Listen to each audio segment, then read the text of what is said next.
TG Geeks, episode 221, May 13th, 2019. Jumping the other, not the shark.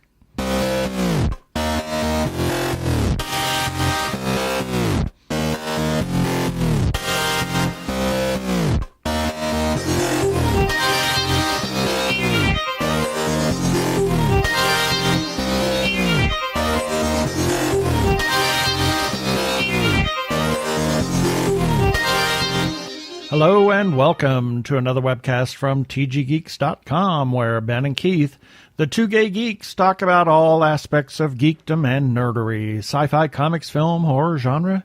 You name it, we talk about it. I'm Keith Lane, and we're coming to you from TG Squared Studios in lovely Phoenix, Arizona, where my eyes are about to scratch out of my head.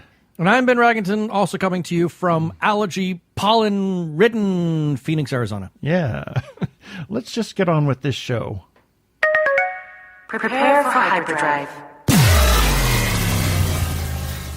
Meanwhile, in the Hall of Episodes, the Two Gay Geeks are discussing this. Well, we have an interesting show for you this time. We're talking to two independent filmmakers that actually their film is premiering at the Cannes Film Festival at the American Pavilion. Rasha, Mohamed, and Ayman Samman. And we'll talk to them about their film. And then, of course, we have our birthday shout-outs, our featured podcast of the week, and everybody's favorite, a little bit of feedback. And in our second segment, we're just going to have a very short, our thoughts on The Hustle that came out on Friday.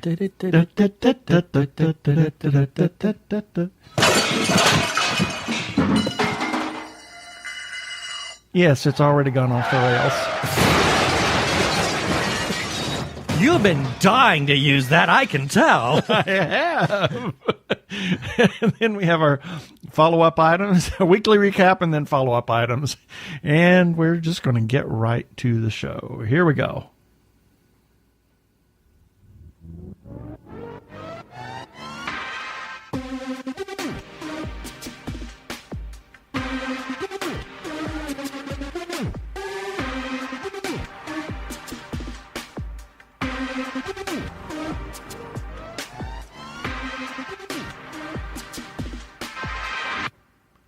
And this time we have a real treat. We have Rasha, Mohamed, and Ayman Samman. They're both actors and filmmakers, and they're here to tell us about their film that they have just getting ready to premiere.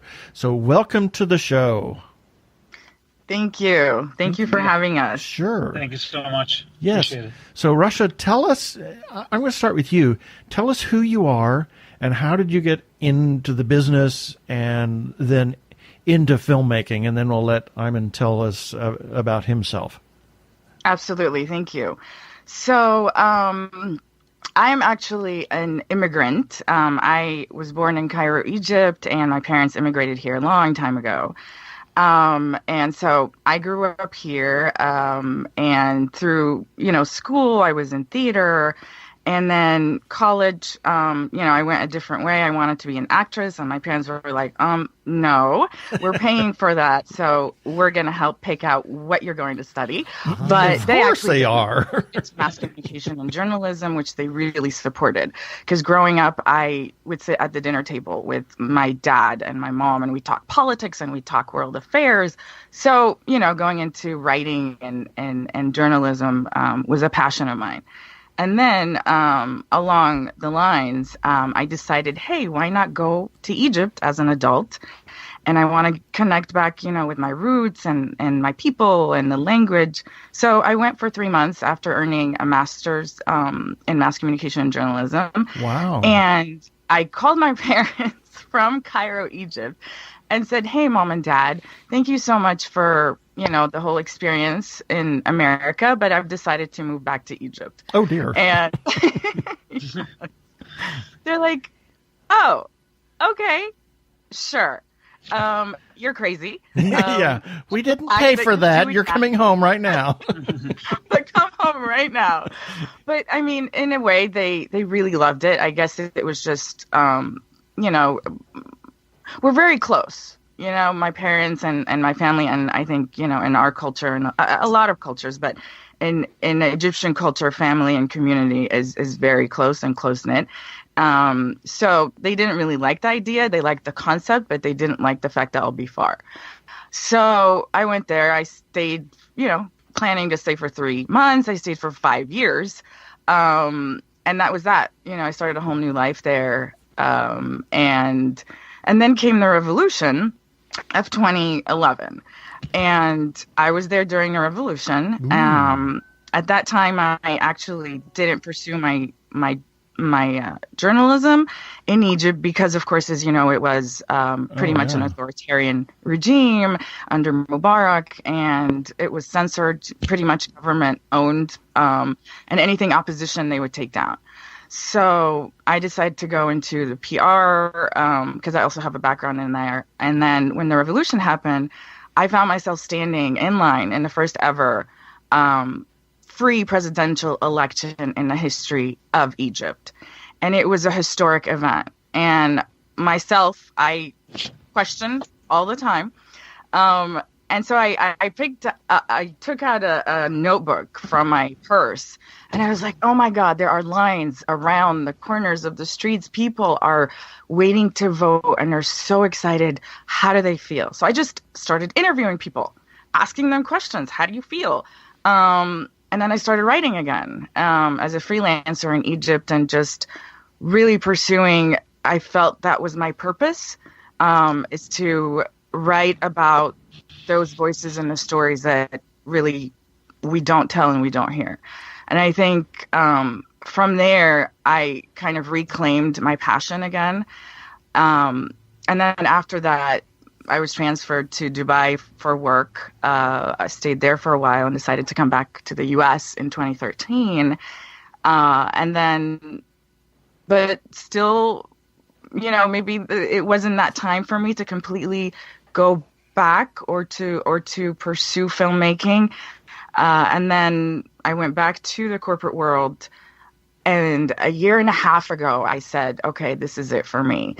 This is, something was telling me that time in my life was over and it's about time to start a new journey. And I started pretty much taking acting classes, teaching myself everything about that.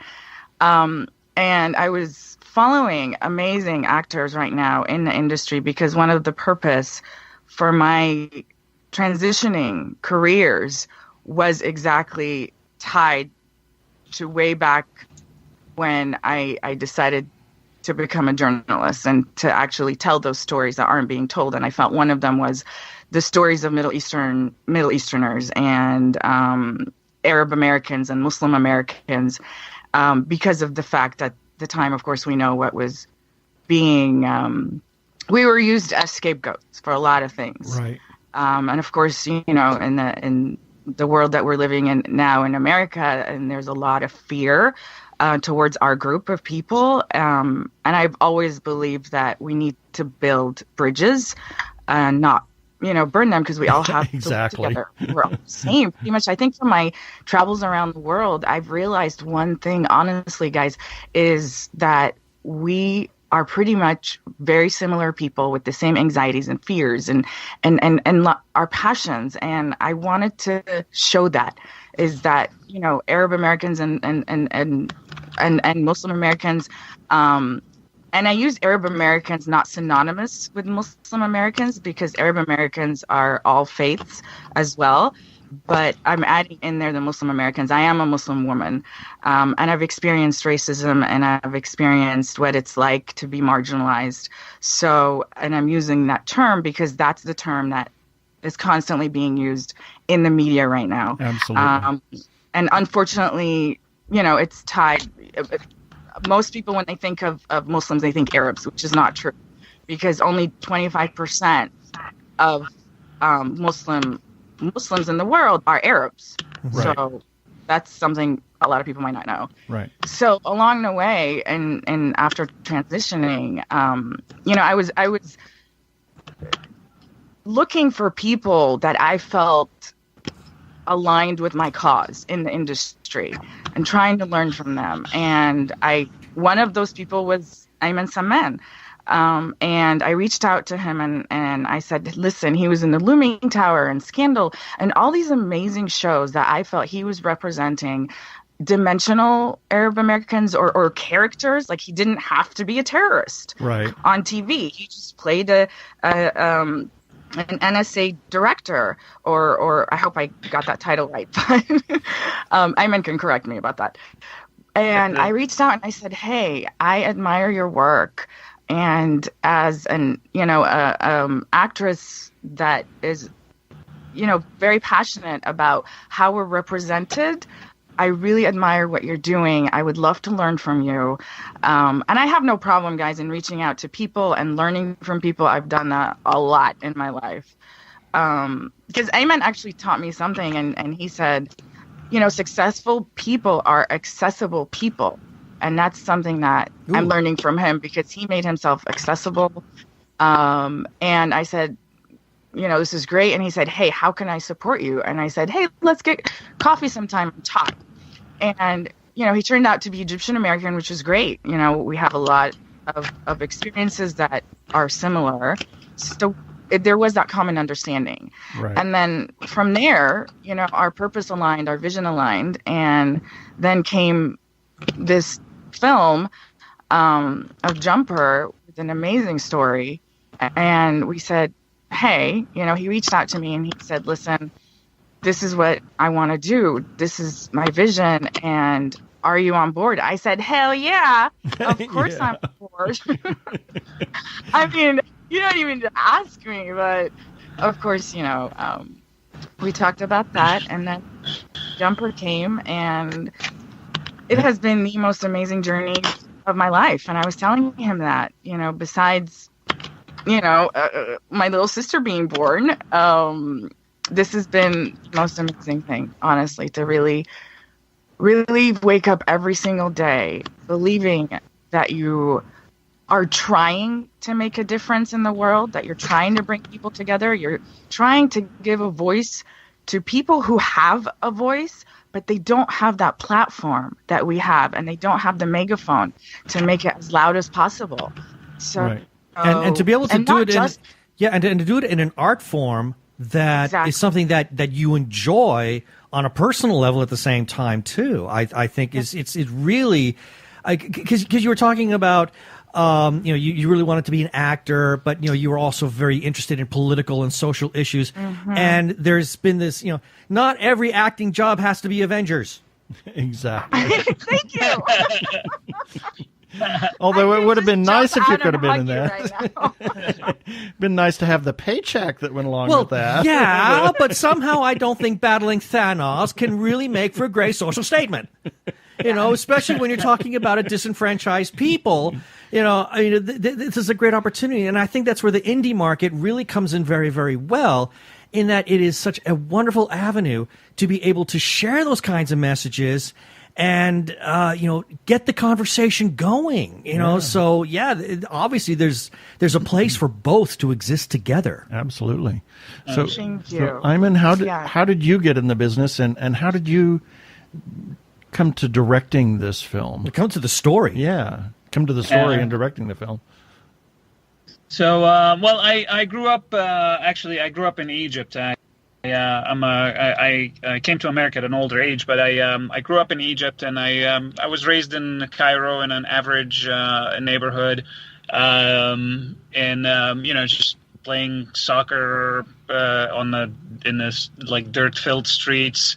With everybody else, and but I honestly don't know why, but I always had a rebellious side of me. So around high school, I actually got into heavy metal music. Oh, cool. Yeah, and actually that was my my first creative outlet, and heavy metal was not exactly accepted in Egypt at the time,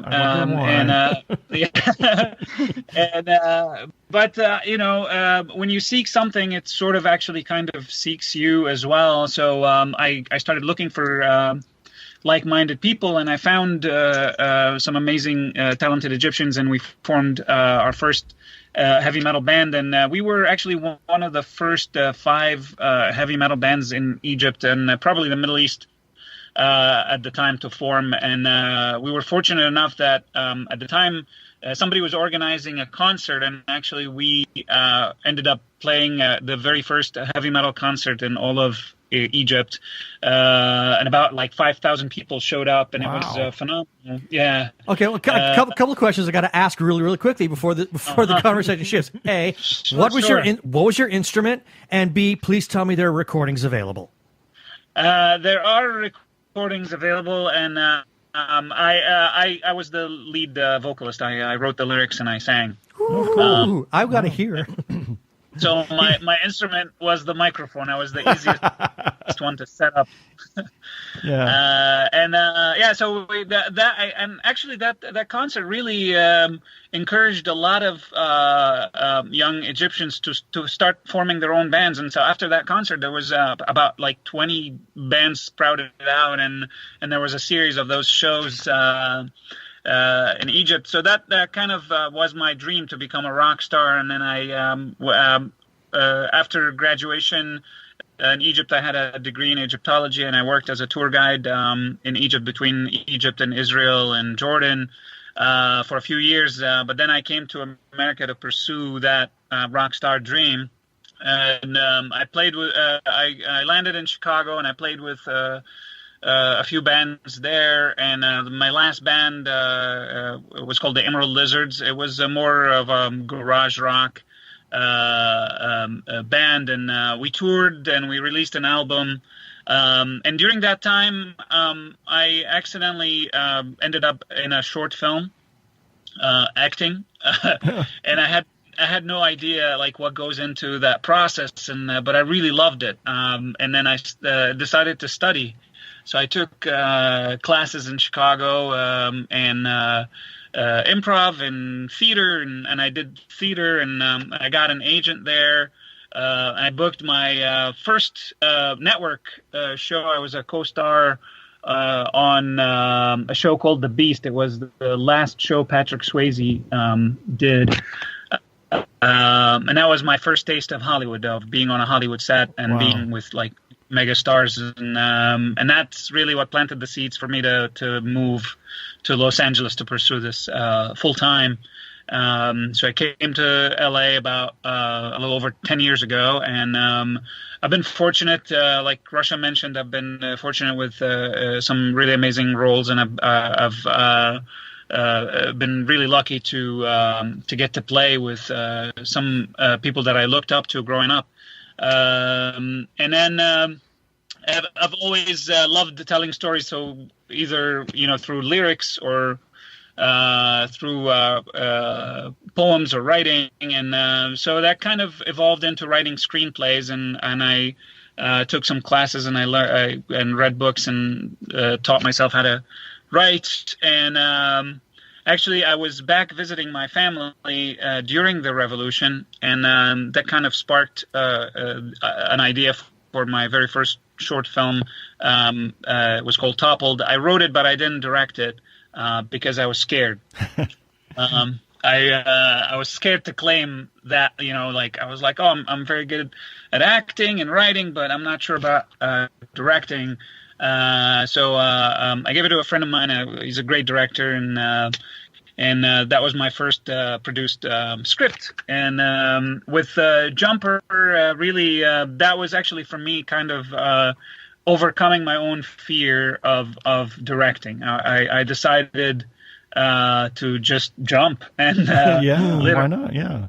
And do it, and because I really believed in the story, and I really wanted it. I could see it in my mind, and so lo and behold, when you do something that helps you overcome fears and that you actually believe in, it starts to get attention. And we were fortunate to be a finalist at the American Pavilion in Cannes. That was completely unexpected. When we were shooting the film, we shot the film in one day. Wow. Yeah, and it was just a labor of love, and we had a blast. I mean, it is aside from the heavy topic of the film, we were actually laughing a lot in between takes. Right. And it was such a fantastic experience, and it's been a gift. I believe that I was. The fact that I was chosen to tell that story was a gift for me, and it continues to be this amazing gift, and I'm very grateful to have met Rasha and Mico and everybody else that was on the team that just made the story the way it became. Interesting. So I have to interject something. It appears that both of you grew up in Egypt, and then you have visited Egypt. We had another director of a film who is Egyptian, Ronnie Khalil.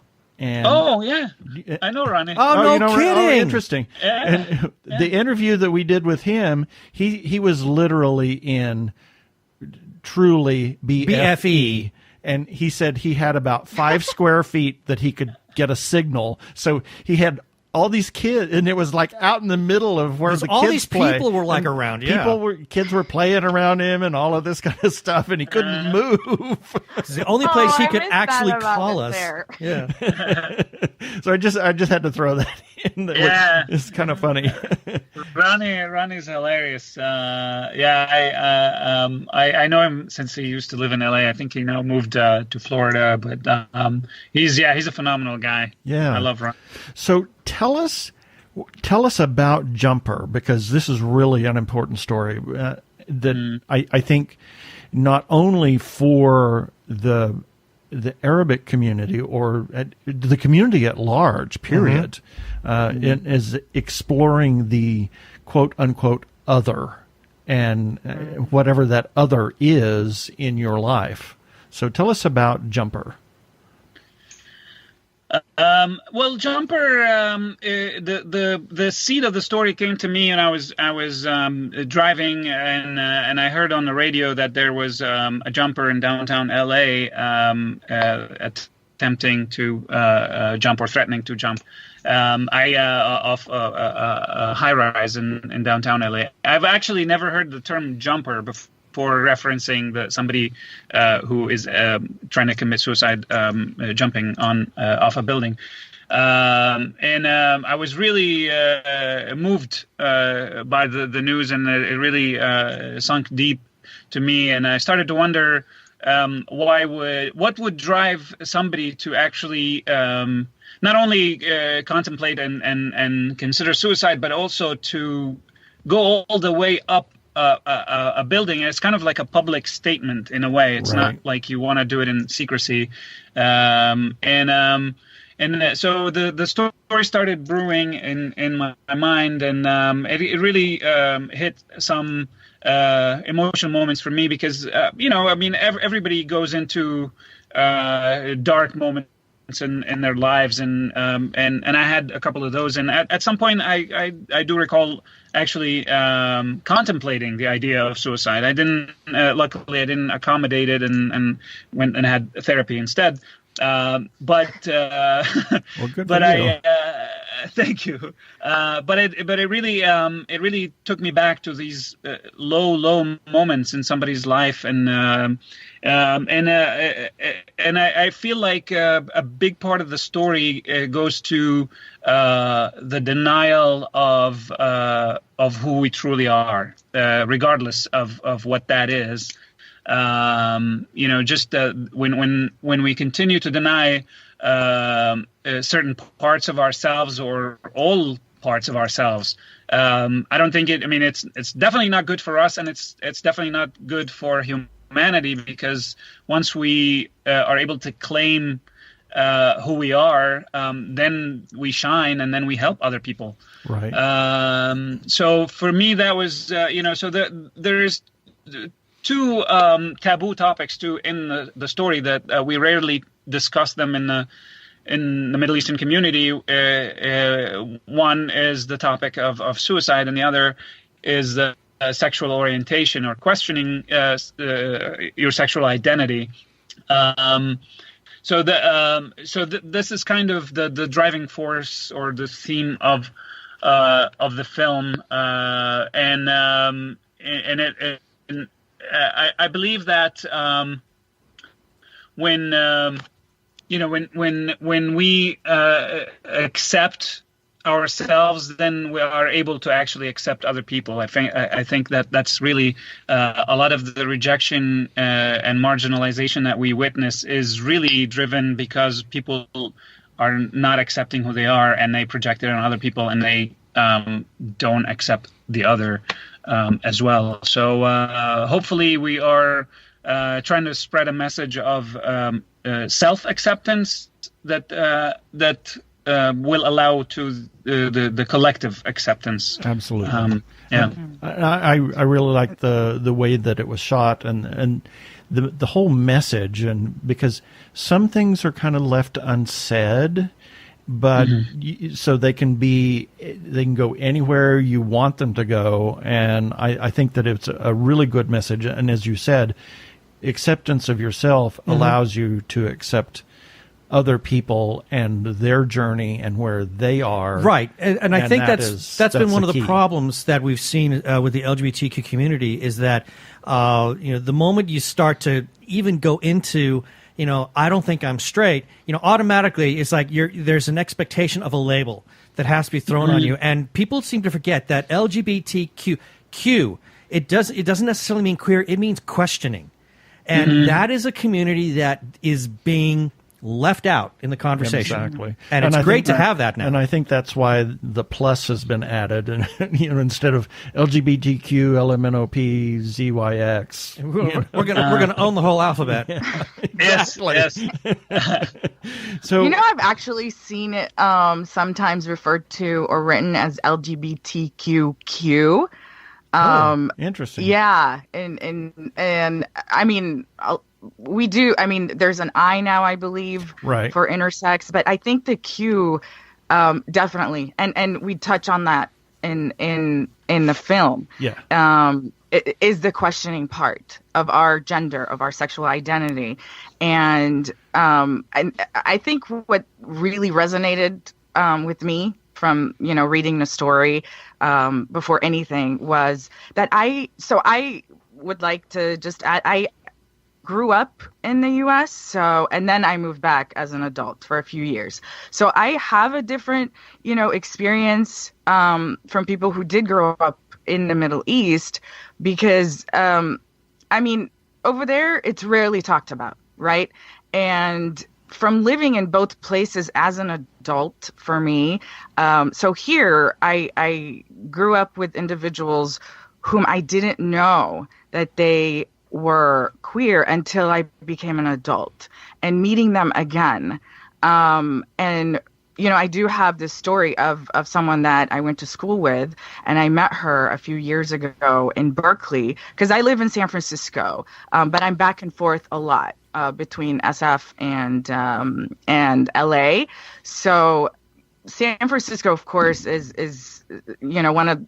this is where it all started in terms of the sorry to civil borrow movement, a word, milk, of course. Yeah.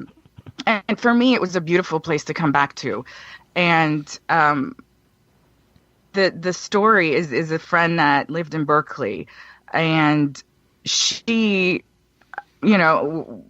shared with me that she's been like that. She didn't come out until she was an adult, but she really didn't come out to her family. So what's even was very, to me, that wasn't the only thing that was shocking to me. It really wasn't shocking in a way because I understood, but what was shocking was that she married a transgender queer. So interesting. She visits her family that are Middle Eastern. They don't know she is. They don't know that her husband or transgender queer is actually transgender. So it's just like this whole world that you're not able to share with the people that you love, and you're not even able to talk about it was really saddening to me. And that was it, when reading the story and working on it and talking to Ayman about it, it really, really hit a special place in my heart because I know people like that. Right. And there is a movement now, I believe. I know the first transgender, and this is across faiths too, right? And I know in the Muslim community, the first transgender or queer tolerant, I guess you could say, or mosque is in Canada, and it was great for me. Wow. And there's another film that is also being screened at Cannes. It's actually a documentary following, and it's called El Imam. And Imam means like priest in Arabic or someone, right, Ayman? There are some Arabic words that I'm not familiar with. Yeah, I mean, he's a religious leader. Yeah, leader. And Ayman translates a lot of things for me in terms, and he makes fun of my Arabic sometimes. So we have we That's all right. We always argue about that. I'm like, no, I'm like amazing, and he's like, okay, I see. Sure. So that's the thing. I mean, it is, becoming I guess not really open, but we're starting something, and that's what's beautiful. And Ayman has been, one of his passions, and he always says if we just start something, it could go on fire. You start something with one thought, and then that's it. For one person that is like my friend, there are probably 100 other people that I don't know that are going through the same thing. And being able to provide a voice to the LGBTQ community. And like he said, this isn't only in our community. This is everywhere. This is in every faith and every culture. So we hope that it's more heard, among everyone, and it's beautiful that we're going to screen Jumper. This is our first world screening debut in the world. So it's an international event, and we're talking to the international world, and that's what's beautiful. Like he said, we never even thought about, like, we were finishing the film, and it was on the last day of submissions of the American Pavilion in Cannes. And it was the last day of submissions. Ayman submitted it. Ayman, if you allow me to tell the story, it's I think it's just amazing. And that was it. Last day of submissions. I actually reached out to a friend who was a panelist in the year before at the American Pavilion, and we, because of our limited budget, how you guys know, indie film, every submission requires money, so we're very strategic about it. And that was one of the festivals that we said, it's the most prestigious festival in the world. Right. And because our message is very international, that was it. We didn't even think about it. And that friend that I reached out to said, yes, submit. Your film is definitely... I would, if I was on the panel, I would pick this film. And that was it, and Ayman, on the day that he received that email, announcing that we're an official selection, I couldn't believe it, honestly, because like he said, we put our heart out. Like, it was just in the story. Yeah. We never thought it would come this far. And thanks to Ayman for giving this opportunity to me, honestly. And it's just been an amazing journey. Yeah. And for Chance to show it at Cannes, no less. Absolutely. And I think this year is the perfect year for that, because they've selected 3 or 4 that are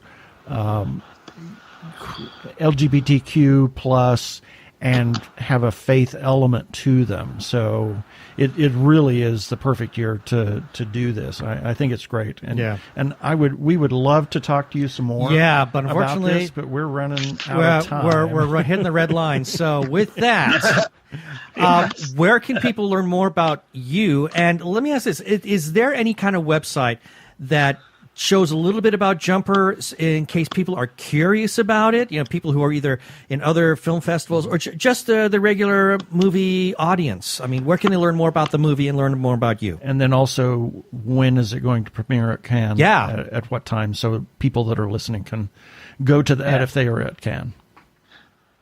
Thank you. Well, if you're interested in learning more about Jumper, we have a Facebook page for Jumper short film, and we have the trailer there. We have a little more information about the synopsis and what the story is about, and also behind the scenes pictures and videos, and we continually update the page with the film's journey.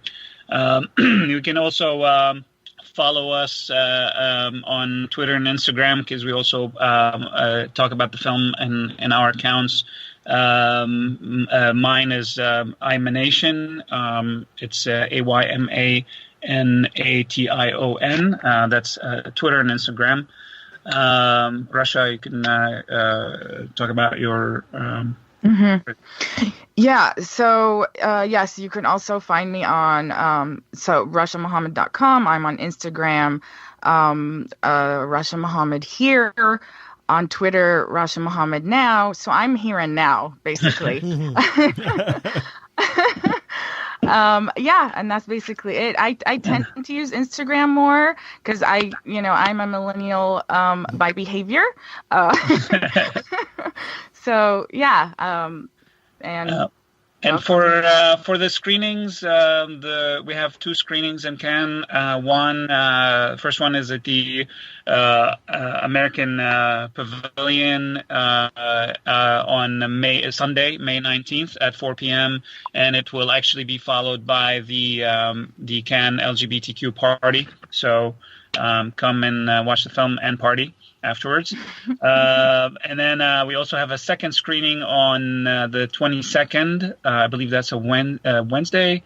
And it's at noon at the Palais, Room G. So this is where we're screening. And of course, we're starting our festival journey. So we will be posting more about future screenings on Facebook and Instagram and social media. Awesome. Great. This has been absolutely wonderful. Thank you so much for being on our show. Yes, thank you very much for chatting with us. It's been great. Appreciate it. Thank you so much for having us. Hi, I'm Patricia Chica, director, producer, and here you are listening to my favorite podcast, the Two Gay Geeks. Oh, yeah. That was such a fun interview with them. It was a great interview with them. It's too bad that we didn't record the rest of the pre-interview stuff. The pre-interview stuff. My God, it was such a train wreck. We were laughing and carrying on. Oh my gosh, it was such fun, and they're really great people. Oh, they're awesome. I would love to meet them. Yeah, congratulations to them on hopefully being able to premiere their if film. Jumper ever comes to the area here at a local at a local film festival, then maybe we get to meet them. But anyway, we got our birthdays here. Here's a few selected birthdays for May 13th through May 19th, 2019. May 13th, Stevie Wonder, B. Arthur, Maud, and the Star Wars. Oh my host. God, I'm trying to forget that. Please don't remind me. Also, a good friend of ours, John Echeverry, whose wife, his birthday was last week. Imagine that. Yeah, imagine that. May 14th, Kate Blanchett, George Lucas, Sian Phillips. Get out of my mind. She was Gaius Helen Mohiam. Yes. And Robert Zemeckis, filmmaker. Also, Facebook friend Patrick Green, and good friend Della Cohen, and great friend and author Jonathan Latt. Who we hope to be seeing in a couple of weeks. Yeah, we're going to see him at WhedonCon. May 15th, James Mason, who is always known for kind of some creepy characters that he played. Ooh. The really creepy one was in Salem's Lot. Yes. Oh, my God. Really Scared good. the hell out of me. And David Krumholtz, who was in the Santa Claus movies and then went on to be in Numbers, starring in that. And also on May 15th, Pierre Curie, the husband of Madame Curie. Or I was going to say the wife of... What? Anyway... Also, Claudio Monteverdi, who is known as kind of almost a father of opera, if you will. His Orfeo is still performed today, and he was a transition from Renaissance music to Baroque. Also, on May 15th, I lost my train of thought there.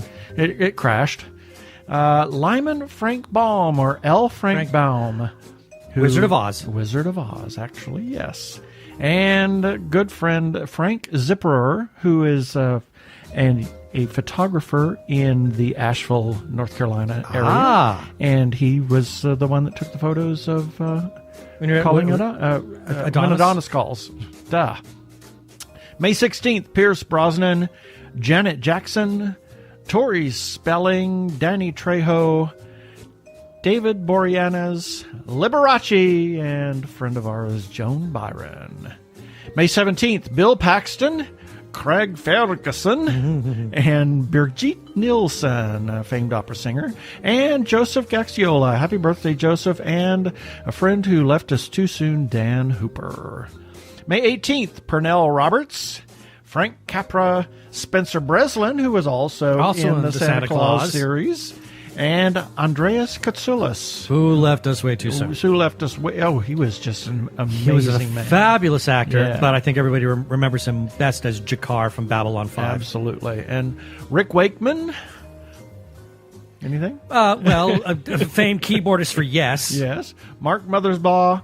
Matthew Brady, who was actually one of the first photographers that really kind of made photography a big thing. He photographed a number of presidents, including Lincoln, and his photos of the Civil War gave us some really what brought the war home, if you will. I thought you were going to say he was the illegitimate fourth child of the Brady Bunch. No. Also on May 18th, Ezio Pinza, who was a famed opera singer in the early part of the last century. May 19th, Andre the Giant, Grace Jones the Giant. Oh, jeez. Peter Townsend, Joey Ramone, who, wasn't it Joey's, has a little thing at the Hollywood Forever Cemetery? No, it's not. It's not Joey. It's the other. No, it's one of the other Ramones. Anyway, also May 19th, Nellie Melba, who was a famed opera singer way back in the early part of the last century, in the 1900s, and the Melba Toast was and Peach Melba were named after her. Okay. And also May 19th, Peter Mayhew, who just passed away. Yes, and a Facebook friend, Craig Betchker. Happy birthday to all of those folks. And that's it for the birthdays this time.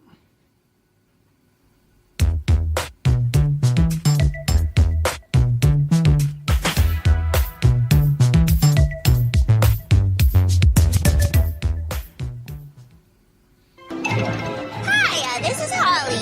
You're tuned in to Krypton Radio. It's sci-fi for your Wi-Fi.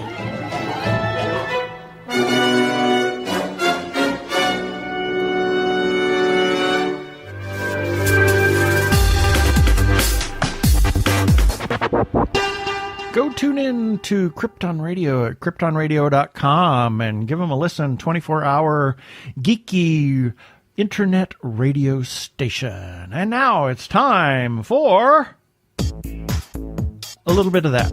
Yes. And we're going to fade it out. Yeah, because we're running out of time. So starting off, this is in regards to a little press release we ran on how Cinemax renews the series Warrior for a second season. We got a comment from one of the actors in that show. Oh, cool. Rich Ting. He plays the character Bolo, or the actor Bolo, who worked with a lot of Bruce Lee.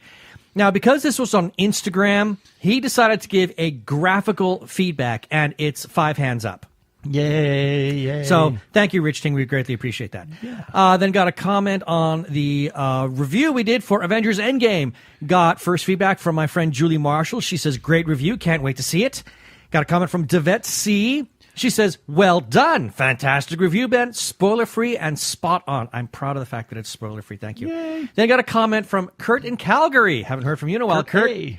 And he says, going tomorrow. If there isn't a character named Martha, and I want my money back. And Keith got snarky and says, Arthur is seeking the Holy Grail. But Ba-dum-bum. And then lastly, we got a special comment that was directed right to us from the filmmakers for the short film Cognitive.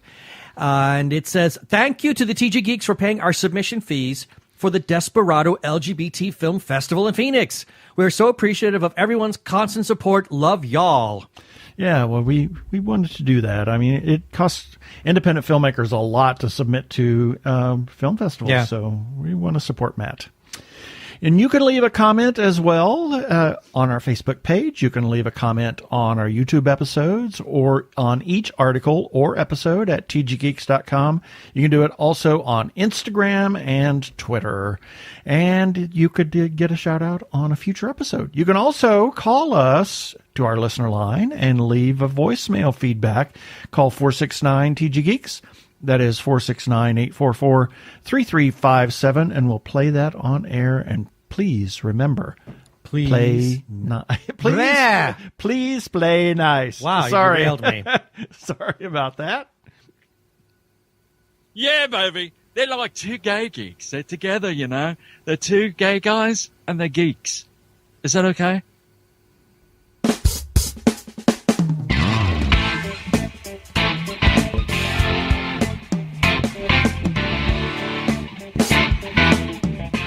Cute. Like adding little accents there. Cute. Very cute. Yeah. Really quickly, like that, huh? want to talk about a movie that we just saw. The review for this is on our website at tggeeks.com, and the movie is The Hustle. And what did you think about it? Well, I gave it 3.5 out of 5. No, it's not a train wreck. It is not a car crash. No, not a car crash. I do state what my misgivings were, but I also really crowed about everything that I really liked about the movie.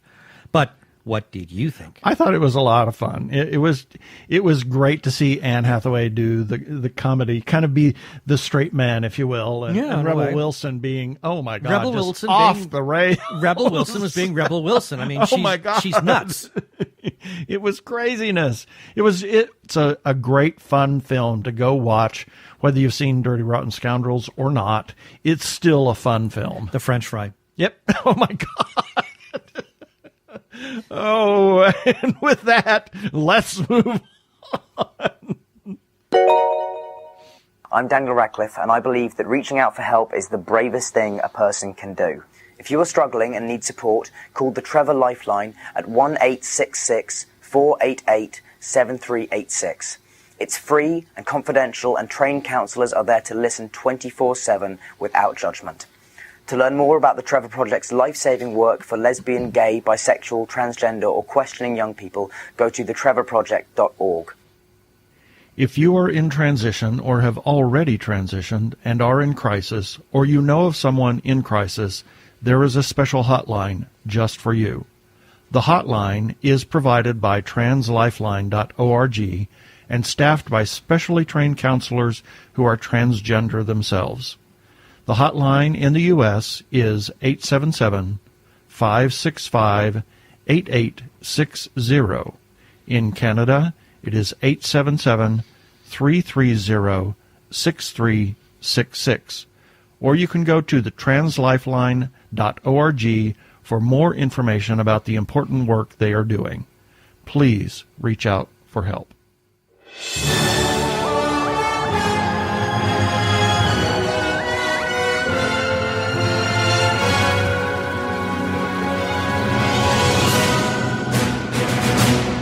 Ben's going to give us a real quick recap of what we ran last week. We have stuff on the website, tggeeks.com. Go. No. Starting on Sunday, Dr. Zombie, Monster Family Physician number 47, and this was April 5th. May 5th. We've done 3 interviews already today, people. We're a little weird. Then, press release. Reverie presents Queer X, May 31st through June 2nd in West Hollywood. On Monday the 6th, TG Geeks Webcast episode number 220. Then we have a trailer for Spider-Man Far From Home. Ooh, that was a good one. Ooh, yeah. Then, interesting press release, and that's in conjunction with the interview that we just had earlier in this episode. Cannes American Pavilion to premiere courageous short film Jumper about being queer in Middle Eastern society. Then, on Tuesday the 7th, 5 questions with Joel Haver. That came from Hamish Downey. On Wednesday the 8th, WhedonCon, June 7th through the 9th at the Hilton LAX. And then Gemini Man trailer from Paramount Pictures. And then official Barbara Crampton t-shirt plus more only at Fried Rags. On Thursday the 9th, a trailer for The Sun Is Also a Star. Then there is my review for The Hustle. Is it good or just a con job? And then on Friday the 10th, News Sushi number 62, morsels of news from Japan and beyond. Also, Duet launches a free support group for LGBTQ plus family caregivers beginning June 6th. Roadside Attractions releases new trailer for the movie Judy. And this is about Judy Garland, the legend behind the rainbow. Yep. And then Andrea Richoff has a review for John Wick Chapter 3 Parabellum. And then lastly, on May 11th, Saturday, the Karaoke Chronicles from Russ Kazmierczak. My yellow bricked duet with Mickey Dolenz of the Monkees. Oh, that's a good one. Please check it out. You got to sing with the monkey. He was almost a monkey. And you can find all these things at tggeeks.com as well as the entries on our Facebook page. Please visit and comment on those things. As always, we have our follow-up items. As you know, we are huge supporters of independent creators, such as the two that we just talked to earlier. And whether it's comic book artists, filmmakers, writers, you name it, we are in support of independent creators. Please buy their stuff. And if you're at a con, have cash for them, please consider supporting independent creators. And as we talked about earlier, the press release we ran, WhedonCon, June 7th through 9th at Hilton LAX. WhedonCon is a Whedonverse convention designed by fans for fans with the aim of harnessing the power of fandom to raise money for charities while creating a fun, interactive environment for attendees and guests. A few guests of this on the list this year are James Marsters, Summer Glau, Gigi Edgley, and more. We're going to be covering the convention and taking a little vacation at the same time. Come on down. There are still tickets on sale. Go to WhedonCon.com. CocoCon returns for a second year Labor Day weekend at the Doubletree Hotel at Metro Center in Phoenix. Come on down and enjoy the folks and festivities. We'll be there and doing our popular concast as well as socializing. CocoCon.org, CocoCon.org. E-I-E-I-O. Yeah, exactly. Phoenix Fan Fusions, a couple of weeks. In fact, it is Memorial Day weekend. Be sure to check out all of the great guests and panels at PhoenixFanFusion.com. We'll be wandering around covering the event. We'll also be covering their new signature event, Dragstravaganza. More on that coming. On Friday night, exactly. Check out our article, and we'll have an interview with one of the folks at Square Egg Entertainment soon. The Joshua Tree Feeding Program. The goal of Joshua Tree Feeding Program is to provide nourishment to low-income HIV-positive residents of Maricopa County. They provide balanced meals from the pantry, and it is a pantry where clients have the opportunity to choose what they want, just like a grocery store. Please consider supporting Joshua Tree, either with a single gift or a monthly recurring gift. Go to jtfp.org.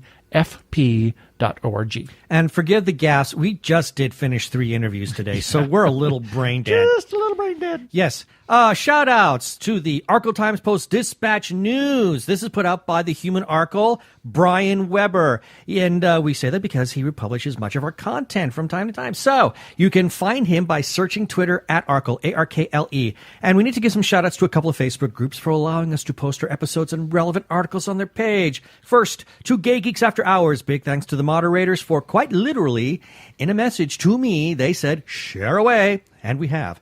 Their URL is facebook.com/group/Gay Geeks After Hours. And then to The Gay Geek for also allowing us to share our stuff on their page. And the URL is facebook.com/group/The Gay Geek. And for that, we have to give special thanks to the moderators of both groups. For Gay Geeks After Hours, their moderator is Gay Geeks After Hours. And to The Gay Geek, their moderator is Jeremiah Reeves. Thank you for allowing us to share our stuff there. Yes, thanks, Jeremiah. And lastly, can be found on Spotify, TuneIn, Stitcher, as well as where other fine podcasts can be found. Also, check us out on Krypton Radio at 3 a.m.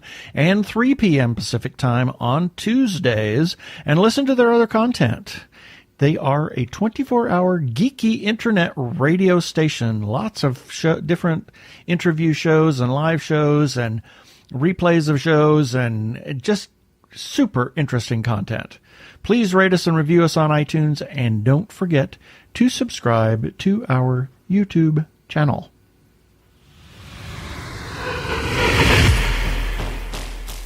Up next time, we are going to talk to Brandon Ray from Square Egg Entertainment about Phoenix Fan Fusion and the new signature event, the Queen Lantern Corps Dragstravaganza.